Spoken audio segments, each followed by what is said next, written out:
nuts, right? I mean, just put it in a nutshell. Well, I'd say it was crazy, but we expect when we play this game here to be that way. We think about our game in 18 here, the game we played in 17 back at our place. It comes down to the fourth quarter. We knew that was going to be the case.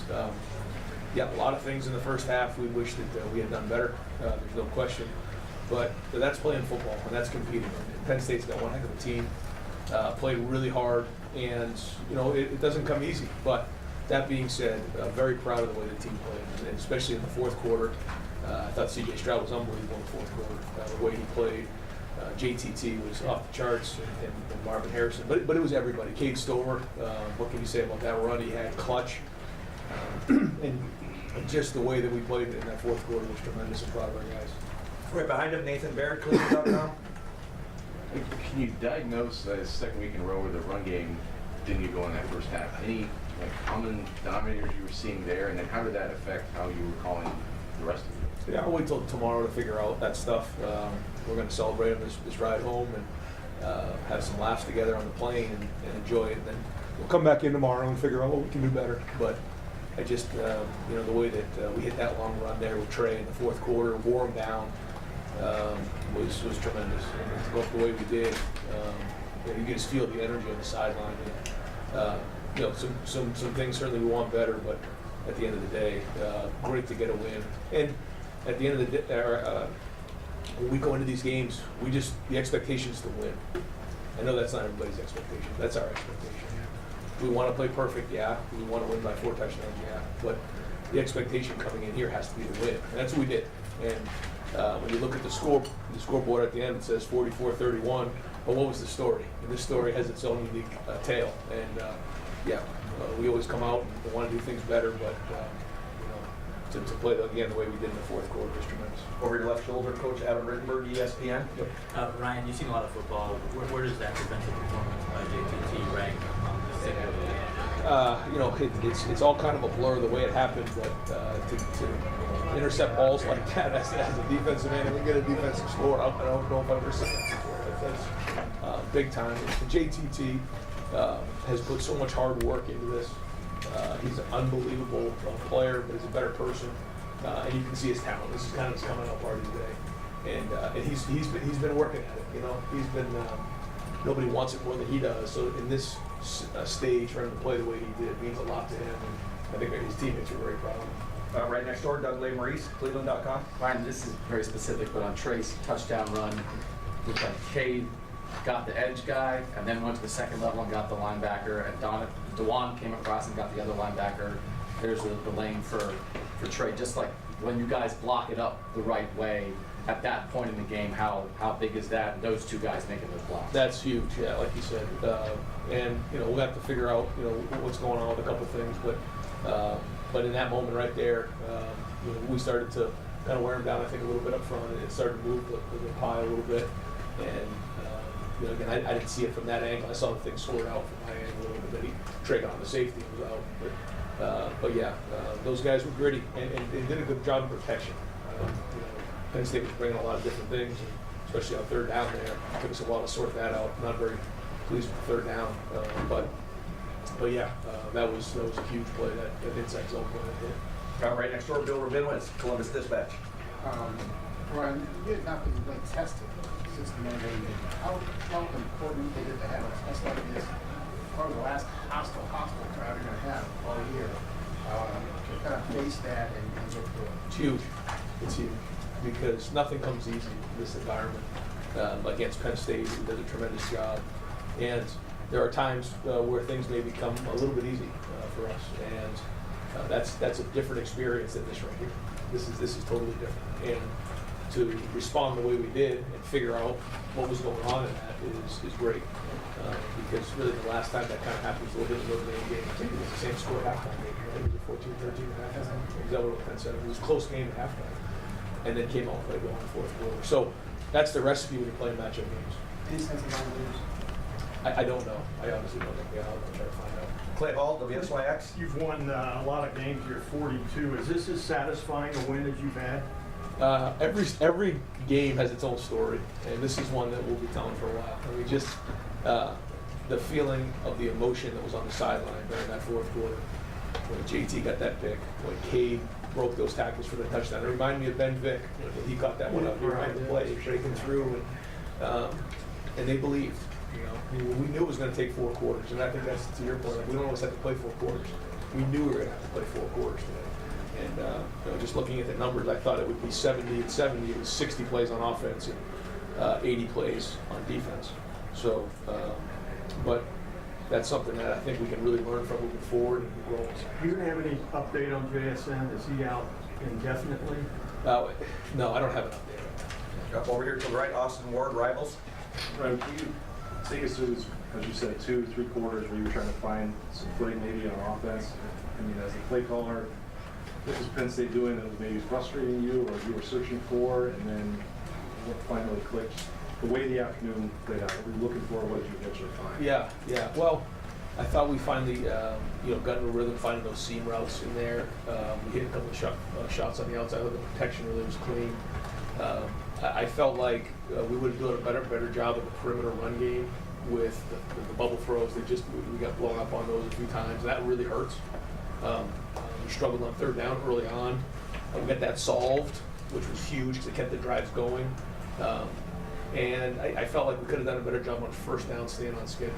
They do a good job of taking away a lot of the easy stuff. So it just, again, couldn't quite get her going in there. But we did have that one good drive, and I just, at the end of the day, when you're playing these type of games, I think you have to look at the body of work through 4 quarters. And I think we're all used to saying, all right, what do we do in the first half? Right. And it's like, okay, but it's 4 quarters. And so when we're playing a matchup game like this, it's the whole story, and it finally clicked there at the end of the game. That sequence right before halftime, did you think you had a timeout? The scoreboard said one thing, Fox Broadcast said another. What was going through that decision-making process right there? Yeah, we had 6 seconds left. I thought that we could take a shot in the end zone. We knew they were in 0 coverage, and I was going to take the delay game and then just kick the field goal, but then felt like maybe CJ would know to throw the fade up and see if we could get it for 0 coverage. We were not on the same page, he and I, but I'll take all the blame for that. It's totally not his fault. Shouldn't have been in that situation. 6 seconds left, just kick the field goal, get some momentum in the halftime. So I'll take all the blame for that. But you weren't trying to call a timeout there. I mean, you weren't running. You didn't, because you kind of ran. So I ran down, and as I was running down, I realized, yeah, that's it. Over to the right here, Dylan Davis, Delaware Which Gazette. is not a good feeling. I believe it was 2019 against Penn State. There was a timeout on the field. Everything was going wrong, and you told your team that at some point you have to be willing to take punches and respond. For somebody who's talked about toughness so much and how big toughness isn't for this team this year, what does this win say about that? Thanks for asking that question. That's what means everything to us, right there, what you just said. Because there's a lot of things that come into play here. Talking about the best quarterback in the country in C.J. Stroud, JT's coming up, already Marvin, and the score and what we did in the first half. But what you just said is everything. That's, to me, the difference between winning a championship, reaching our goals, or not. What you just said. And we responded today. And I think that's why it's so satisfying, is that we did that today. Can we clean things up? Yeah, but that's football. And you see it every single week. You see games go back and forth. And again, a lot of respect for Penn State, for James Franklin, for their staff in this environment. This is a hard place to play, and it always is. So for us to do that was, that locker room was on fire after. It was amazing. 3rd row right, Cameron T. Robinson, The Athletic. Brian, this defensive line talks a lot about not caring who gets a sack, not caring who gets the number. JT this year has been so close to the sack, whether it's been a hold or just a step too slow, just about an inch off. What's it been like to see his growth this year as he's kind of not really cared about not putting up production, and then to come out and have this type of day? Like you said, he's been right there, kind of been almost like the unsung hero a little bit this year, close to it, get the guy off his spot, maybe there's an interception. I think he had the one last week that they got the quarterback from Iowa off the spot, and then Tommy gets the interception. So like you said, he's been right there. He's been getting better every week. He's wanted it. He'll probably tell you he pressed a little bit at times. Like he's wanted to get there, and he's believed in Coach Johnson. He's believed in his scheme, and believes in his teammates. And like you said, those guys support him. And I think there's a really good group in the defensive line here. We'll go a few more guys. Pat Murphy, 24/7 Sports. Ryan, last week you talk to us about Zach and how important it was to get him at that point in time. You guys obviously had to wait quite a while for JT. Seeing him come full circle now and make plays like he did, say that coming out party as you mentioned it, does that make that wait that much more justifiable, as weird as that was? Yeah, no, I think they all pull for each other, and yeah, I hear what you're saying, but I just think that they. I think one good thing is we have so much depth there that they can play fresh, and Coach Jay rolls them in and out. They feed off of each other. They pull for each other. So yeah. Deep center field, Tony Girdman, Buckeye huddle. Brian, you guys are down late, and you scored 2 touchdowns in about 4 plays. What did you see from the sideline before those plays? What did you see from your team there? We had leadership. And Cade was there, but CJ led it. I don't know what CJ's numbers were in the fourth quarter, but I mean he was tremendous. To come in and play like that in this environment and go put the offense on his shoulders like that. But listen, it's everybody on offense, but he was gutsy in this game. I'm proud of him.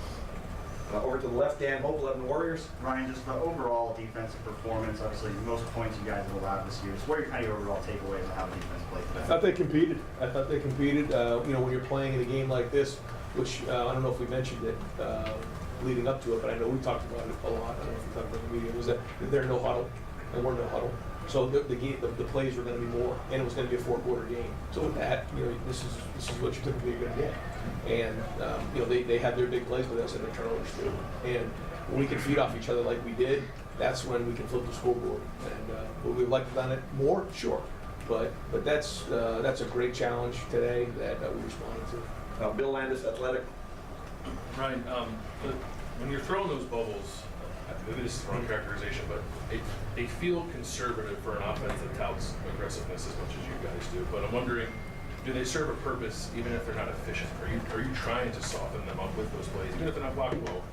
Because in the fourth quarter you're going to hit them down the seam as much as you guys do. Yeah, it's part of the run game, and what it does is it forces everyone to run to the other side of the field to complete it.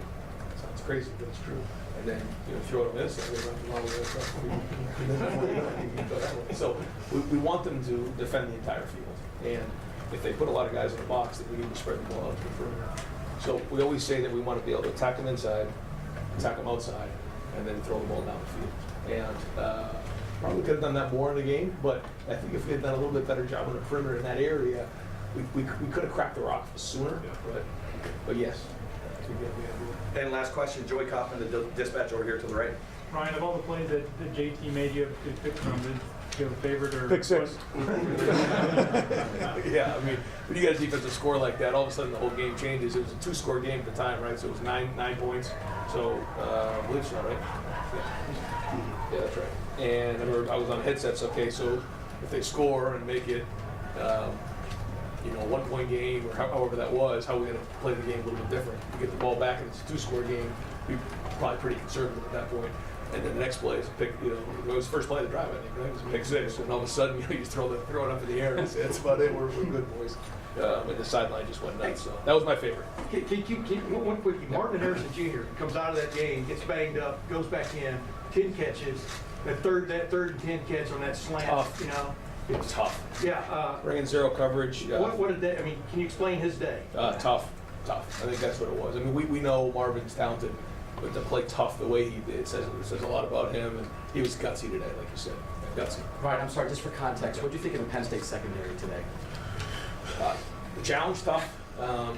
They played hard, physical, like you said, kind of blew up some of the perimeter run game that we could have done a better job with.